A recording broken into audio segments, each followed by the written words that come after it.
Welcome to the Faces of Leadership with Michael Warren. Be the leader you wish that you had. Welcome to the Faces of Leadership podcast, where we believe that leadership is about two things. It's about people and it's about actions. We talk with leaders from across society who are stepping up to do what they can, where they are with what they have. The question is, though, what can we learn from them? What can we learn from each other as we strive to be the leader that we wish we had? Hello, everybody. My name is Michael Warren, and I'm your host. Thank you for being with us today. Folks, I'm going to be honest with you, be a little bit transparent with you. I'm beat. I'm tired. I've been on the road a lot lately. I got about, 4 or 5 hours of sleep last night once I got back from another trip. As tired as I am, I'm also energized because I get to meet such great people traveling around and providing training on behalf of Command Presence. And speaking of energy, I am so pumped about our guest today because, quite honestly, folks, it is one of my heroes. And he's a hero that I came to know about through another friend of mine who I also see as a hero. So let me go and introduce him, and then we'll bring him on here. Our guest today rose through the ranks of the Metropolitan Police Department, starting as a uniformed patrolman and progressing up through the ranks in both uniform and investigative positions, retiring as a deputy chief with a command of over 400 folks. Along the way, he earned 3 master's degrees from Johns Hopkins, the American University, and Cambridge in the UK. He was also selected as one of only 2 police officers in the U.S. in 1999 to be awarded as a Fulbright Scholar, where he spent almost a year in the UK working with Scotland Yard. He has been published over 35 times in both practitioner and academic journals on police topics, nationally and internationally. He has been an adjunct professor at both Johns Hopkins, where he taught ethics, and at the American University. He traveled to Bosnia-Herzegovina and the Republic of Serbia at the request of the Department of Justice, where he taught senior-level management and command staff policing tactics and strategies. Among his many awards and commendations, he received the Medal of Valor, which is the Metropolitan Police Department's highest award for courage, and the Medal of Merit. Following his retirement from the Metropolitan Police Department, he was recruited and hired by the Supreme Court of the United States as their chief of police, where he spent 14 years. At the court, he was responsible for the protection and security for the Chief Justice and Associate Justices, dignitaries, VIPs, guests, and over 300,000 visitors to the court each year. During his tenure, he virtually single-handedly transformed a guard force into a top-flight, professional, full-service police department of over 160 sworn officers. He has 43 years of experience in policing, including planning, administration, management, investigations, budgeting, human relations, with an emphasis on leadership. He has effectively applied his continuing education to improving those departments and has always been a forward-thinking leader with a vision to constantly improve and progress. He has always seen the importance of integrity and ethics in police work. From his earliest days as a sergeant in charge of a squad of police officers, he has seen the good and the bad and began to develop a leadership mantra that effectively addressed ethical shortcomings, culminating in his common sense and practical approach to achieving ethical conduct in the performance of officers' duties. By invitation, he was invited to be the only police officer to give a keynote speech at the Department of Justice's National Symposium on Police Integrity. This 3-day event drew over 200 participants from diverse backgrounds, including Attorney General Janet Reno. He spoke on his experience and the application of his leadership style in achieving an ethical police culture. All the keynote presentations were published in book form by the Department of Justice. Within a few years, the Los Angeles Police Department suffered a catastrophic scandal that garnered national attention and was labeled the Rampart Area Corruption Incident. In their search for reasons and solutions to the ethical lapses that they experienced, they drew on the book that was published by the Department of Justice.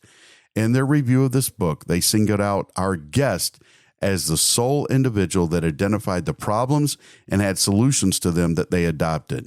Our guest knows the police culture as only one who has lived it for 43 years. He has been validated and has tested it in his approach to creating and improving an ethical police culture that results in a reduction or elimination of police misconduct and use of excessive force. Please welcome to the program, Chief Ross Swope. Welcome to the podcast, Chief.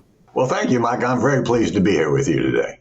Listening to your intro, well, number one, it reminds me that I probably should do a better job of writing mine, although I don't have nearly the stuff on there that you do. But working where you did, we'll start high level, and then we'll come in a little bit closer. But you worked in Washington, D.C. If there's ever a place that should be crawling with effective, good leadership, one would think that that's the place, right? Because that's where the seat of American government is. Well, that's true. And I can't speak for all the representatives and senators and what they do for our country. But I can tell you that I work with some fine men and women on the police departments that I was there with. And they always impressed me. And the vast majority of them were just so good. And I enjoyed every minute I was there. Well, let's start with the Metro Police if we could. Sure. In that particular agency right there, it has to be a unique challenge. I mean, to me, it would be both a blessing and a challenge working in an area where you're literally surrounded by elected representatives from all different parts of the country. You had to see some very unique things from the perspective that you had working in that agency, didn't you? I did. The constituents that I provided service to and the police department provided service to, along with protection and policing, is so diverse there. You've got country leaders there, you've got commuters, you've got residents, you've got high-end residents, you've got low socioeconomic neighborhoods, and the diversity there is like no other. And it's the nation's capital. So what happens in the nation's capital? People that support a cause or want to convey their message publicly, that's a location where all the demonstrations happen. Now, we had more demonstrations in Washington, D.C. than any other city in the nation. Some of them were small, some of them were huge, some of them were violent, some of them were peaceful, but we were trained and we handled those effectively, special units, and policing the neighborhoods, investigating crimes. The constituents there are just so diverse. And then no other place can I think it'd be like that. One of my good friends, Greg Williams, often likes to talk about that most people don't want their way, they want their say. And there's no bigger platform, there's no bigger podium that you can get than going and getting your say in Washington, D.C. It's one of those things where you're there to protect and enforce laws. You're there to protect people's constitutional rights. How hard is it, though, when you're in one of those positions that if somebody's up there speaking and maybe they're expressing views that not only do you disagree with, but you vehemently disagree with? How hard was that to handle from you personally? And then as you were in a leadership role, ensuring that your people afforded those folks their right to have their say? That brings to mind a couple of times that I was vehemently against what their message was. It turned into not only providing them the opportunity to express their message, but to protect them from the counter demonstrators. What I'm talking about, maybe a handful of members of the KKK showed up in Washington, wanted to send their message in March. They had a permit to do so, and it wasn't more than a half a dozen. But the counter crowd was violent and wanted to attack them, and I had to provide protection from the other people to protecting the rights of those who wanted to send their message. I was vehemently against it, but that was my job. That was our work, and we did it effectively. And I think that's an important leadership perspective, is that the rule of law is the rule of law.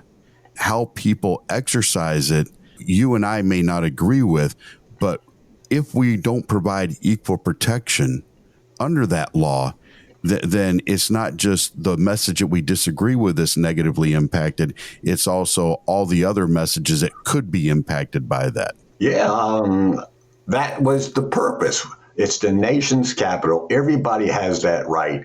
It's guaranteed in the Constitution. I took an oath to uphold the Constitution, whether I agreed with the demonstrators or not.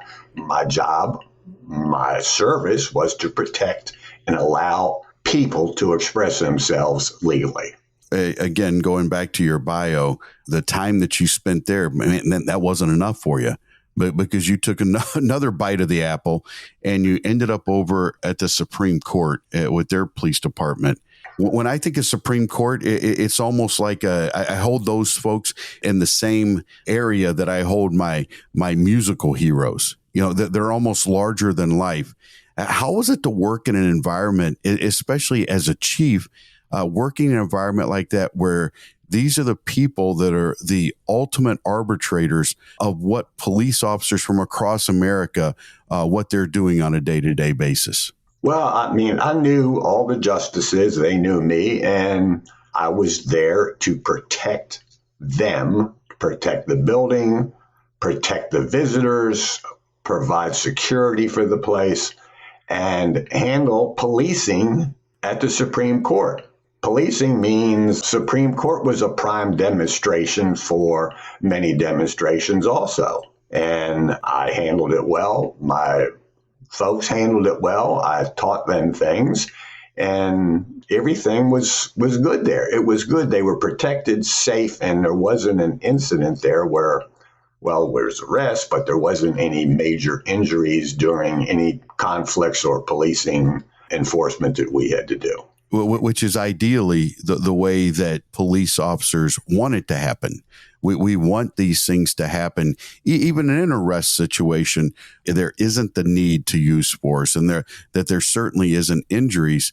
It has been my experience, and I think yours is probably the same, that by and large, the rank and file in police departments do the right thing at the right time for the right reason, because they do believe in the Constitution and they do believe in ethical behavior and integrity. At the court, like I said, we had a lot of demonstrators there. My purpose was not to make arrests. If at all possible, I wanted to avoid it at all cost. And I talked to the people there. Yes, they were breaking the law. They come up on the plaza, they lay down. We had some disabled people come up there one day, and they laid down and didn't want to leave. And I went out and talked to them. I said, you got up on the plaza, you made your points, you took your pictures. Let's just do us both a favor and extend me the courtesy. You're just leaving instead of making me having to arrest you and take you to the jail tonight. And I talk to people. My purpose is not to make arrests. My purpose is to keep the peace and protect and serve. And if I can do it without making an arrest and talking to demonstrators and getting them to cooperate, then that's all good for me. That's called discretion. And I exercised it, and I exercised it ethically, and which I talk about in my book. As we transition to talk about some of the things that are in your book, I kind of want to get a sense, where was it? And I recognize you worked in what I believe to be a very ethical profession. But at some point, the importance of ethics, it really took hold. It really took root in you. Was there like a defining moment, or was it just one of those things where you wake up 10 years and go, man, you know what? This ethics stuff, it's kind of the foundation of what we do.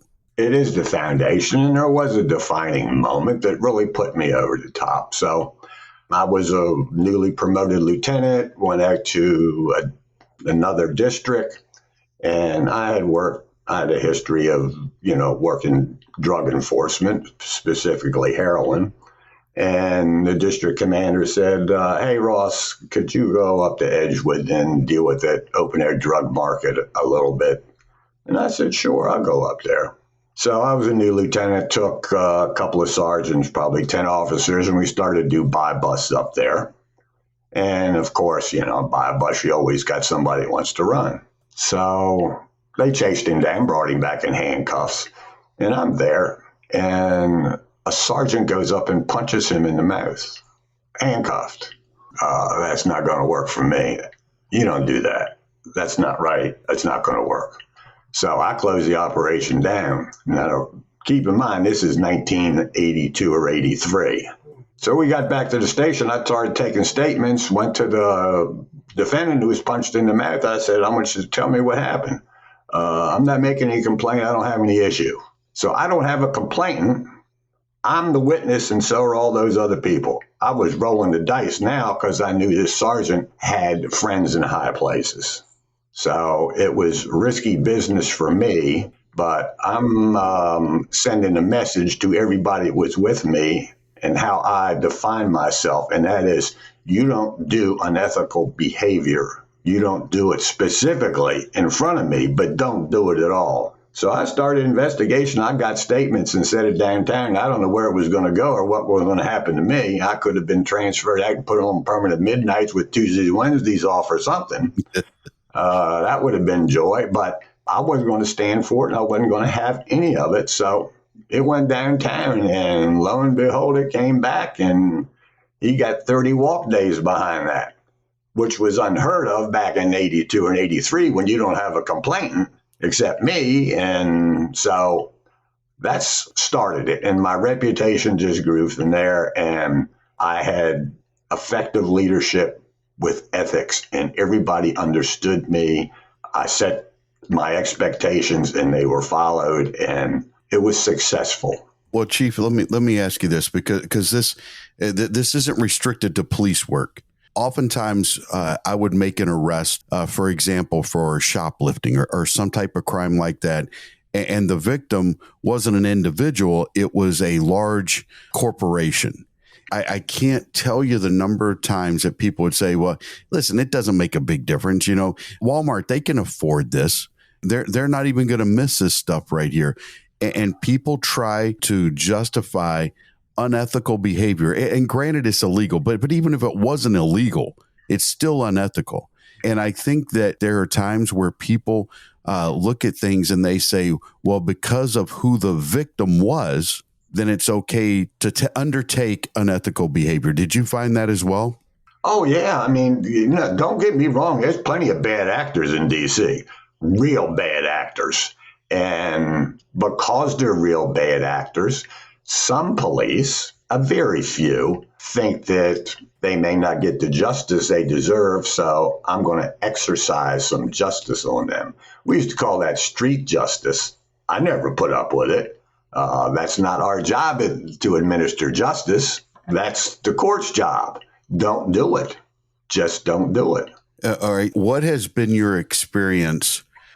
Because unethical behavior in policing, it reduces or eliminates the legitimacy that the police have to do their job with the public they serve. I think that it's even more dangerous, it's even more harmful when the people that are behaving unethically are in positions of leadership. Again, the front line, when they do things that are unethical, it gives us a black eye. It causes a whole bunch of problems. But when it's leadership that's involved in it, I think it's even worse. That is the root cause, the way I see it, and the way I have experienced it. So when you have sergeants and lieutenants who don't take the responsibility of holding subordinates accountable for their ethical performance of duty, that's when things go south, because a culture develops where unethical performance of duty is acceptable because they don't take the responsibility, the holding those who are engaged in unethical conduct accountable for what they are doing. That's the key. The culture takes on a mantra of its own. So you have maybe a laissez-faire sergeant or lieutenant that just doesn't care. Well, who's going to run the squad, the platoon, the sector, the district? The officers are. And if you have bad actors there that people see, everybody in the squad, section, platoon knows who the bad guys are. That's not a secret. The officials know who they are. If they aren't held accountable, well, then it's going to continue. And maybe others in that squad, platoon, section, or sector are going to say, well, the sergeant isn't doing anything. Lieutenant didn't do anything. It must be okay for me to do it too. And that's the issue. And so there's one of my favorite books is one called Willful Blindness. And basically the concept is it how problematic and how dangerous and how detrimental it is to any organization when we intentionally choose not to see things. You made the point there that, hey, listen, everybody knows who the bad actors are, but they also know who's not addressing the bad actors too, don't they? Exactly. And the sergeants and lieutenants don't address it. Everybody else says it must be okay, whether it's a laissez-faire sergeant or Mr. Popularity who wants to be popular with anybody and turns a blind eye when bad things happen. And what the worst part is, the other officers don't report unethical behavior, because who are they going to report it to? Sergeants don't do anything, lieutenants not doing anything, and that culture and that unit, squad or platoon, sector, district, police department, sees it all, and it takes on a bad, unethical culture. And that's why my shield is tarnished from a few bad people, because the officials didn't take action. And don't think for a minute that those officials did not know the history behind those officers that did those misdeeds. They did, and so did everybody else in those units. The sad thing is, from my perspective, is we still continue to see a reluctance on the part of leadership to deal. And again, this isn't just in policing. I mean, you can go and look at some of the biggest scandals over the past 2 or 3 decades. Almost all of them you can trace back to a leader's unwillingness to deal with the unethical behavior, or in some cases, the leader actually leading the unethical behavior in organizations. You referenced the guy that punched the guy in the face. That had impact. Now, it may not have been global impact, but when you see the unethical behavior that goes on at a place like Enron, and you realize how people's retirements are impacted, and people in that organization knew what was going on. It wasn't just the actors who knew what was going on. Others in the organization did know, and they didn't speak up. And now you have this financial crisis that is created, at least in part, by that unethical behavior. Yeah, exactly. The leadership, whether it be in police departments, fire departments, air traffic controllers, public sector, private sector, when people in leadership position turn a blind eye, don't hold people accountable, which is their responsibility, that's when these failures happen. It has been my experience that the longer that behavior is allowed to continue, it takes exponentially longer to get things back on track. Well, I give explicit directions on how to get things back on track.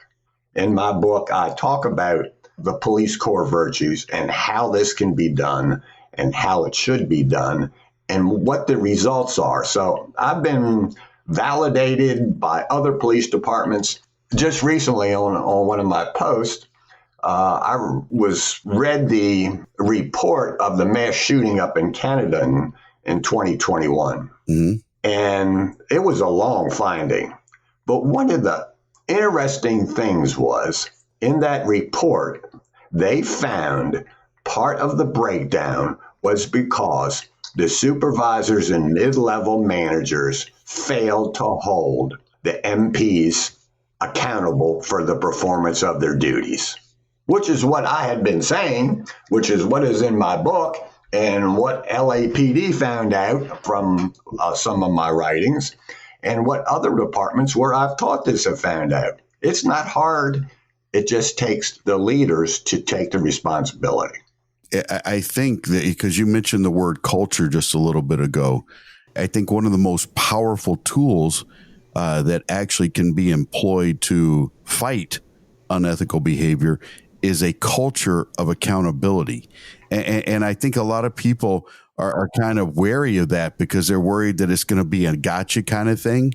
Ideally, it's not a gotcha kind of thing. It's just an establishment of what is acceptable and what isn't. And then people either live by it or they don't.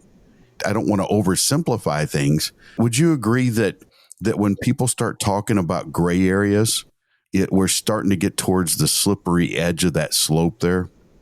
Well, there's 2 prongs to that. A gotcha. There's 2 prongs. I talk about that in my book. There's negative discipline and there's positive discipline. Mm-hmm. So you have a squad or a unit and you have a couple of slaps, stupid, lazy ass police. So you got a couple slaps, not to be confused with sounds like a plan. So you have a couple of slaps, and you have a group in the middle who are average performers, and you've got group on the right that are highly ethical, high performers. So your responsibility is to hold those folks accountable. So the group that are underperforming and not behaving ethically, there's consequences. And the group that is high performing ethically, there is rewards through recognition, through rewards and commendations. So that's what you do. So you have consequences for the bad, you have rewards for the good. Now you have this group in the middle. If you're doing that, which way are they going to gravitate? You're building the culture that is ethically high. If you do nothing, then it takes on a culture of its own because you don't take the responsibility. Now, this is what else I found. At one point in my career, I was leading and fostering a focus group of police officers, probably 24 of them. And I was facilitating this discussion, and I put on the floor, what is the main thing that you think we need to do? And they said, we need more discipline. And I sat down. That's the last thing I thought I'd hear. But they said, we are tired and sick of seeing some of the things that officers get away with because nobody holds them accountable. That's what they said. They want to be part of a disciplined, organized, effective, recognized organization where our work is respected and the community needs us and we need them.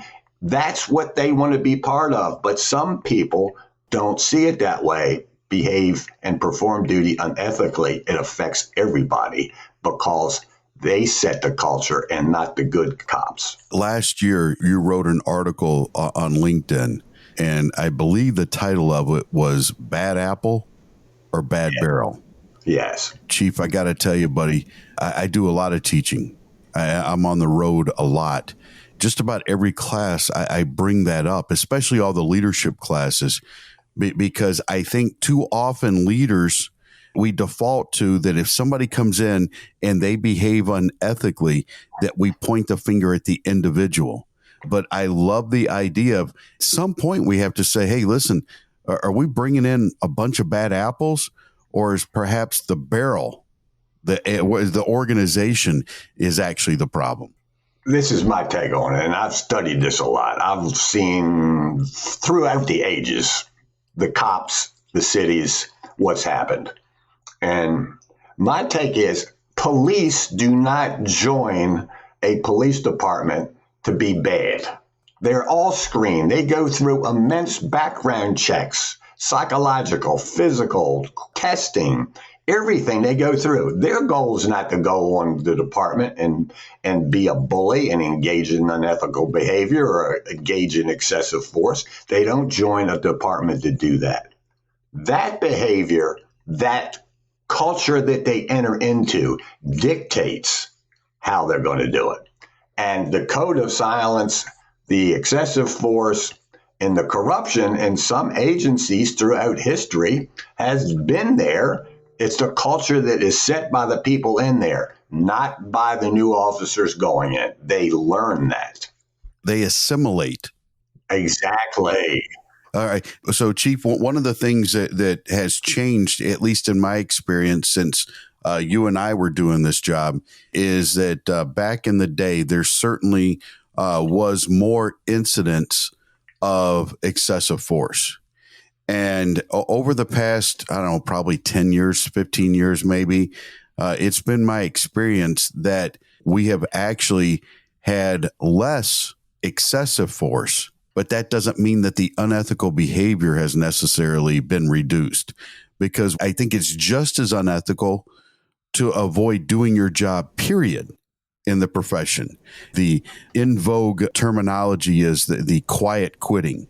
You know, the people who stay employed in an organization but fail to do their job at the level that it should be done at. And again, that's not just in the private sector. I think there's also some of that going on in law enforcement as well. And I agree with you. I talk to cops all the time. I mean, I'm the nephew's a cop. I've got cop friends that I worked with at the court in D.C. that we talk. They come over, we have drinks and dinner, and we talk about things. The two things is, one of them is, like you said, a lot of them backed off because they don't feel that they have public support. That's a weak argument from me. Agreed. It's a weak argument. You took an oath to protect and serve, and you have an obligation to do just that. And sitting back, not doing the job is unethical. The leaders need to take the bull by the horns and say, okay, whose responsibility is it to change the public's opinion? And I've heard people say to me, not police, but academics say, well, we've got to teach the public. No, I'm not teaching the public. I can't. It's not my job is to teach police officers how to behave ethically so the public will come back in and build strong bonds with us that were once there, and they were real strong, and it was real good.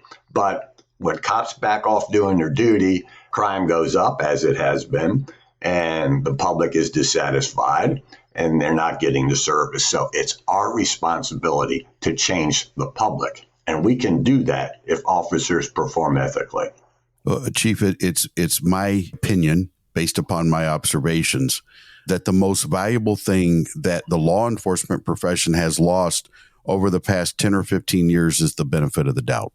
And I mean the benefit of the doubt from the public, because it used to be that when an officer did something, it was assumed that the officer was justified in doing so because to me, that's the greatest form, the greatest expression of trust that the public can give to you and I in the law enforcement world. But when they see unethical behavior, now they begin to question everything. And I think that you're right. I think that when we exemplify, when we live out the oath that we swore, that's when they start to trust us. That's where the trust comes from. And we need it. It's an officer safety thing. It's a leadership thing.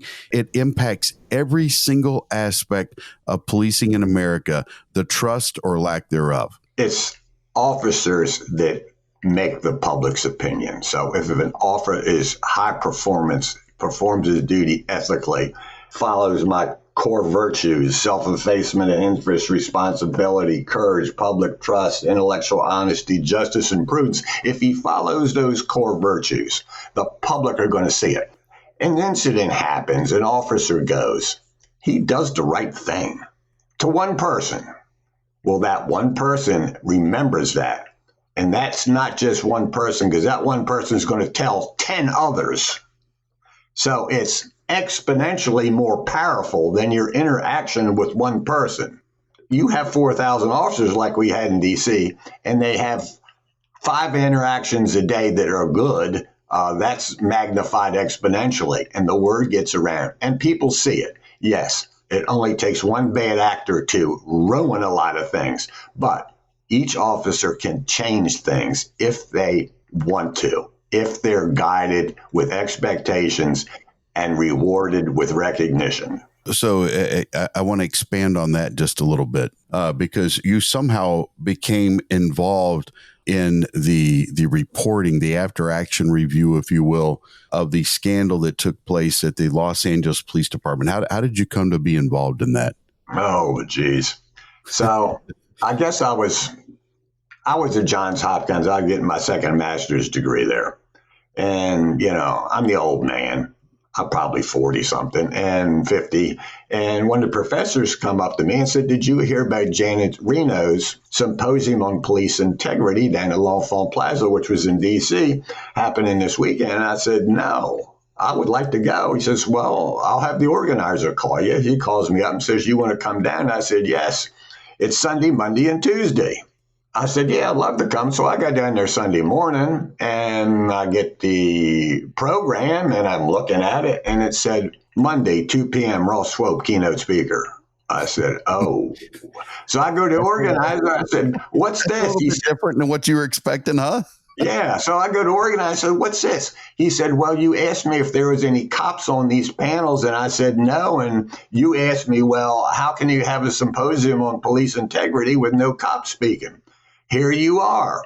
Because it was all academics. And I mean, they were powerhouses because I've studied them in other graduate classes.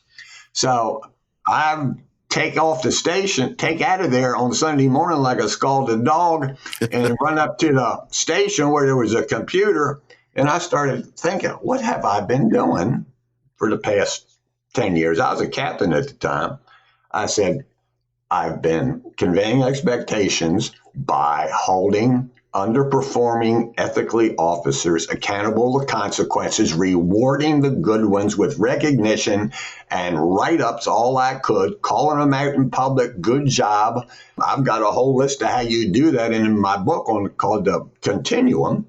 And so that's what I've been doing. So I come up with this theory, not theory because it worked for me, called the Police Corps Virtue Bell Curve. And it's just what I talked about. You create the climate and the officers will follow. I go up there on Monday, give my speech, and I get this. Sit down and shut up. You're just a cop from all the academics. Well, not literally, but figuratively. I sat down, I didn't think nothing of it. So I don't know. It was less than a year later, Rampart Division goes nuclear across the nation. Rampart Division was part of LAPD. And they had a group of officers that were robbing drug dealers, stealing their money, reselling the drugs, engaging in brutality. And it went nationwide for a week. I watched it on TV. I felt sorry. It was terrible. So it was months after that, I get a call from LAPD assistant chief. He said, my clerk said, there's assistant chief from LAPD on the phone, wants to talk to you. So I said, hey, how you doing? What's up? He says, we just wanted to give you a heads up. I said, a heads up about what? He says, well, you heard about Rampart. And I said, yeah, so did everybody else. I'm sorry about that. He says, well, we're publishing the 400-page report tomorrow. It's going public. And we just wanted to give you a heads up that you're featured prominently in it. I said, I am. He said, yes. Janet Reno had the National Symposium on Police Integrity. She published a book with all the speeches in it. We got the book, read the whole book. One thing made sense in there. I said, what could that be? He said, everything you said is what we found wrong with what was going on in Rampart Division, but it's also other places in LAPD. So that was the story and how I got involved with that. Well, I had you go through that because I need to tell you a story. All right. I have a very good friend named Rick Mitchell, and Rick is a retired police officer. Then he came and worked at my agency for a little bit, and then he is now living the retired life down south. But when I told him I was going to be talking with you, he goes, you know, that guy's one of my heroes. So I said, tell me why. And it goes right along with what you said, because you talked about how an officer can have an ethical contact with a citizen. They don't realize the second and third order effects that occur from that contact right there, right? You're doing this and you're involved in this. And he talks about how he read your stuff and the impact that your writing had on the way that he went about doing his business, because he was a supervisor in his agency, and he was a heck of a supervisor. Don't get me wrong. But when he saw the traumatic impact of what happens when you don't do your job as a supervisor, he said it fundamentally changed the way that he did it. You've never met the guy, but this guy right here, his way, his profession changed because of what you did and what you wrote. And that's the kind of impact a leader can have that we often forget or we fail to recognize. Well, that's been my goal for decades, and I'm still at it to this day. I'm still giving speeches across the country. I'm still writing. I think people are hearing what I have to say. And I got to tell you, I am so flattered that I impacted just one, your friend. That just keeps me going.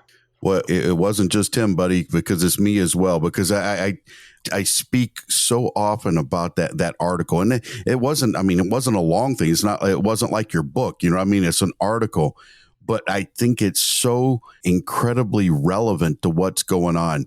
We default to the unethical behavior of an individual. And oftentimes as leaders, we fail to take a look at what impact or what influence we had on the environment that allowed it to take place in the first place. My career has been all in line assignments. I've either been investigative or patrol assignments all the way up to the rank of deputy chief in D.C. And I learned a lot of things.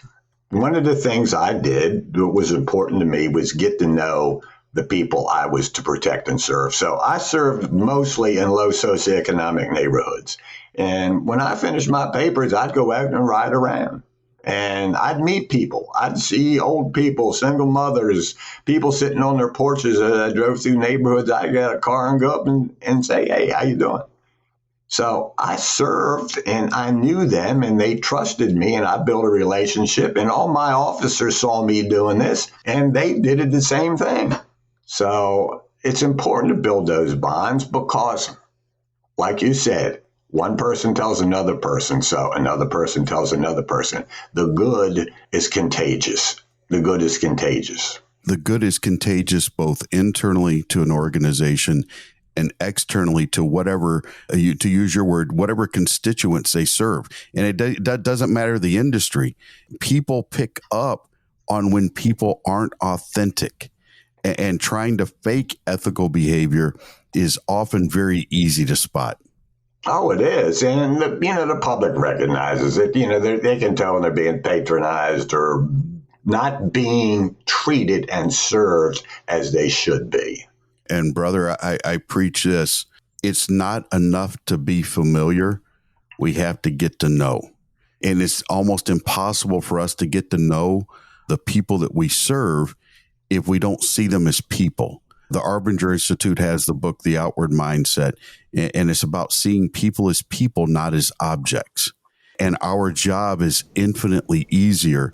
Quite honestly, it's infinitely safer if we're policing with the public rather than policing the public. Oh, I agree. The bonds have to be there. They're critical in reducing crime and decreasing the fear of crime, making neighborhoods livable where there's trust and bonds with the public. And it can be done. It has been done.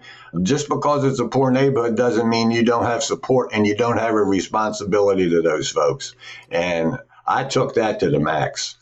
Hey, Chief, would you agree with me that if you go out looking for people who don't support you, it's amazing how many of them you find? Because that's all you're looking for. You ignore the ones that are. But if we go out and we look for those people, listen, what they want is to be safe. They want safe neighborhoods. They want their families to be able to live peaceably. And when you find those people, it's amazing how many of them you find. We find what we look for. I would drive down the street and people would say, hey, Captain Ross, hey, Chief Ross. I was there to serve, and I served them. They knew me. I knew them. The bad actors knew me. I knew them. Everybody knew what everybody was doing, and individuals had problems. I was there to solve them. That was my duty, to serve them. I helped them solve problems and issues that they had. Would you agree with this statement that it's as important externally, because you talk about the importance of know the people in the neighborhoods that we serve, and I absolutely agree. But if you're in a leadership position, it's equally important that you know the people that you've been placed in charge of, that have been entrusted to your care, because that's where you really start to make a difference, is if I can get them behaving ethically. And now instead of just me having one good contact, now it's my 10 people having 10 good contacts. That's where we really start to see a difference being made in an agency and also in a community. And that's the key. If you're in a leadership position, you have responsibility to convey expectations. Tell them what you would like them to do or how they should do it. Give them guidance, support, and all the tools they need. But do it by example also. Absolutely. And I was out there. They saw me all the time. I was not a bench warmer in the station. The station is not the place to be. It really isn't. But, you talked about how you continue to write as we're getting close to the end of the episode. Can you please tell our listeners about the book that you wrote? Because you've written a lot of articles, you've written a lot of stuff, but the book is really the thesis, if we will. So my book is Ethics-Based Policing, Solving the Use of Excessive Force. That's the focus of it, but it's focused on ethical performance of duty with the core virtues that I've identified. It says how you can do it, why it should be done, and explains in depth its common sense approach. It doesn't cost a lot of money. It just takes some time to train the supervisors how to do this. And it's been proven effective. LAPD, Canada Report, and all the accolades that I get from my talks and my posts, it's been validated and proven. And Chief, I would propose, and we're going to include the link to the book in our episode notes. And folks, I highly, highly recommend that you read it. I think it's one of those things where it's going to have the most immediate impact if we have our frontline supervisors and our middle managers not only read it. It's not enough to read it. You have to read it and you have to embrace it. You have to implement it. You have to live it. But I also think that for our young folks who are out there who are thinking that maybe, you know what, the leadership path is one that I think I want to go down, you can do yourself a great favor by establishing that ethical foundation at the very beginning so you don't make those goofy mistakes. So when you get promoted, people remember the good things because that's what you've been doing. Exactly. And I've written a lot about what rookies need to do. And I've had a lot of posts on it. I've written articles on what they should do. I've got secrets for their success, and that is one of them. And so, folks, if you're on LinkedIn, highly suggest that you go over, you look up the Chief on LinkedIn. He puts out some fantastic stuff. So, Chief, we're to the part of the program where I kind of give you what my key takeaways were in our discussion and give you the opportunity to confirm or set the record straight. Fair enough? All right. All right. So the first thing that really hit home to me is that, listen, sometimes being ethical, especially in an unethical organization, can be risky because it may end up costing you, but it's still the right thing to do. That's spot on. And here's one thing, we didn't talk about it very long, but the way you said it, oh my goodness, I'm stealing it, by the way, which means it's not plagiarism. We have to, and when I say we, I mean leaders have to set expectations so that they can be followed. Oftentimes our people fail to meet our expectations because our expectations are unclear. The first thing, there's risk involved sometimes. Take the risk. Set expectations, but convey them effectively. Not just set them. Here's what I would like for you to do. It also helps if you live up to them yourself, isn't it? Absolutely. That's essential. We got some of those folks that don't do such a good job of that. Yes. Here's another thing. Leaders should lead the culture, and people are looking to be led. Leaders have to ensure that they're not leading the culture to be one of the bad barrel that we talked about.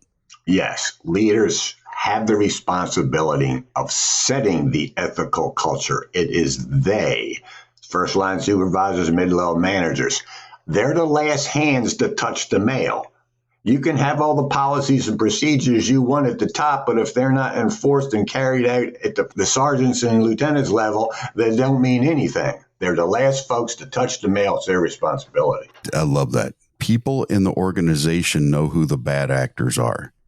If you're a leader and you think that people are clueless, you're only fooling yourself. That's a fact. There's downtime in police work, okay? Officers talk, gossip, run their mouths.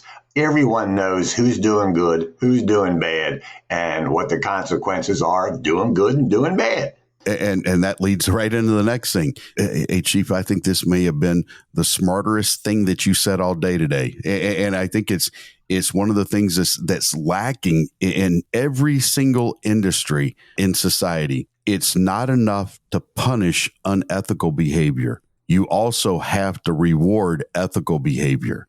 You can't ignore the people who are doing good. You have to give them just as much attention as the people who aren't, because if you don't, then that's where people fall to that middle that you talk about, where they're just kind of here. They earn it. They worked for it. They deserve recognition and rewards. Every single one that you can do, it needs to be applied, whether it was, hey, that was a good job, or a call at a roll call.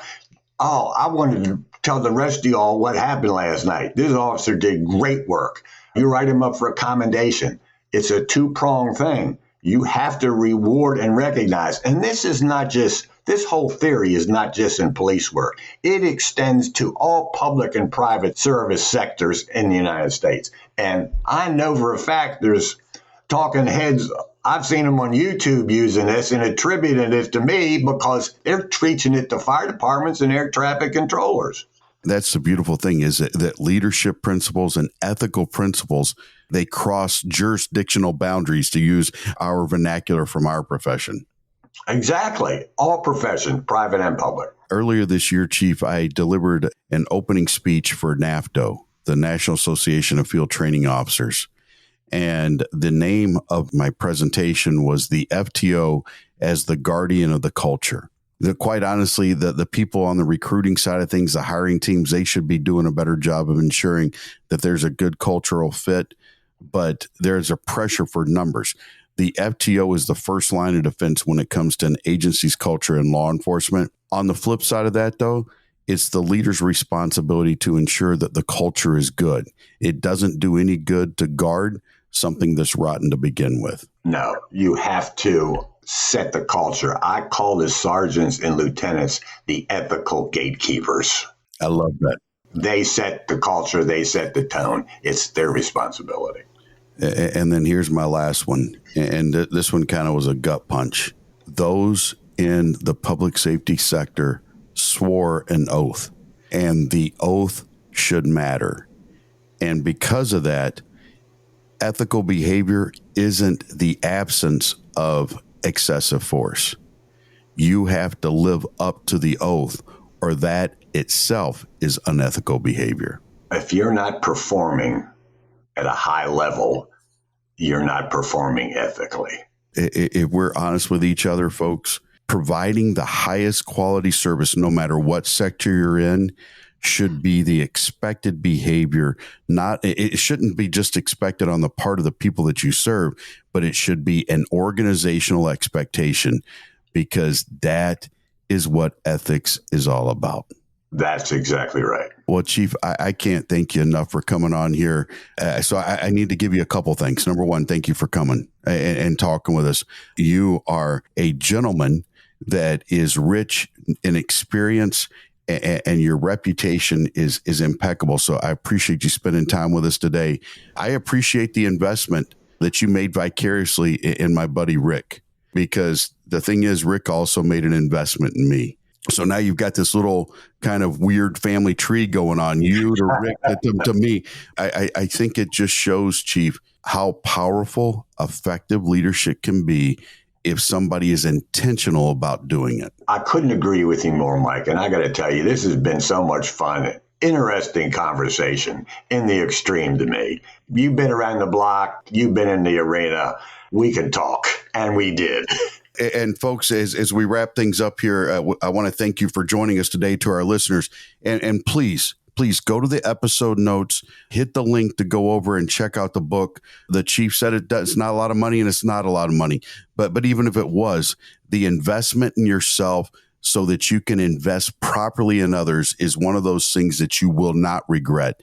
So please go and check it out. Follow the Chief on LinkedIn. He puts out little articles regularly that are gems when it comes to to leadership and ethics. And quite honestly, folks, those two things go hand in hand. So if you enjoyed the episode today, and we sure hope you did, make sure you follow the podcast on your favorite podcast provider. You can also find the episode and all our previous episodes on our website at commandpresence.net/podcast. You can also find us over on LinkedIn. I try to put out things as well. I don't do it nearly as often or as well as the Chief does, but we do things over there. And we're also on YouTube now. If you go over to YouTube, if that's where you prefer to get things, make sure, as the influencers say, make sure you hit the subscribe button, because that way you're notified when something new comes out. And folks, as you go throughout the week, as always, we remind you, be the leader that you wish you had.